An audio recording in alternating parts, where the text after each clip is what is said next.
utaki interview kwenye radio. Sababu ilikuwa ni nini mzee? Kila kitu, hata kama kuna kitu kile una haki, ukikurupuka tu kuongea na haki yako usipate. So lazima uangalie kuna kipindi fulani cha kuongea na mashabiki, kipindi fulani songe. Wakikusikiliza kila siku wewe tu, hata kuna time itafika utakuwa kuna haki yako kuongea utaonekana ni muongo. Sasa uone kila siku hiyo. So lazima utengeneze muda fulani wa kuongea na wananchi wako. Yeah. Haikuwahi kufika time hivi unaiona story kwenye gazeti hivi unatamani uijibu lakini unaamua tu kae kimya? Inafika sana. Kuna time inafika paka mimi mamangu ananiambia, "Diamond kaa kimya." Mimi mamangu ananitaga kichwa, anambia kichwa kaa kimya usi.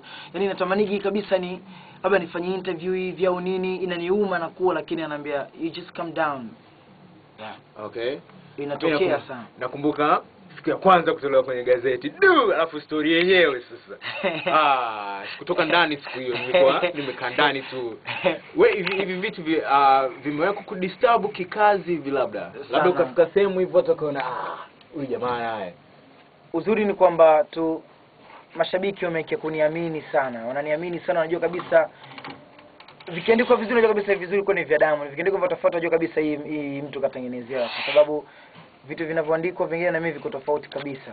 Havija kutokea watu wakanichukua tofauti, lakini vikitokea tu vinakuwa vinaniumiza sana.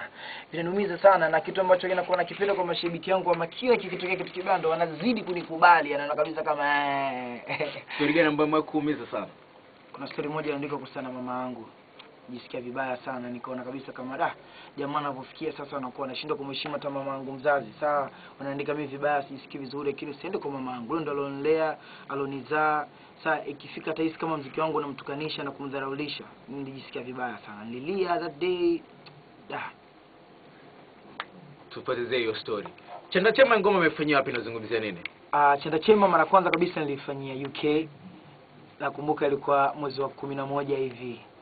Na Chanda Chema mimi niliandika, nyimbo nilimtungia Wema. Nakumbuka kipindi kile kwa Marekani, mimi niko UK, nikawa namuandikia, nampigia kwenye simu akati nirekodi, namwambia bibi sikiliza hii ngoma ninavyoimba, naandika hivi maneno haya na nini. So nikawa namwambia kwenye simu, anasikiliza hadi ilivyoisha, nikamtumia, lakini nikamwambia make sure kwamba isivuje, kwa sababu huo ndio utakosa watu.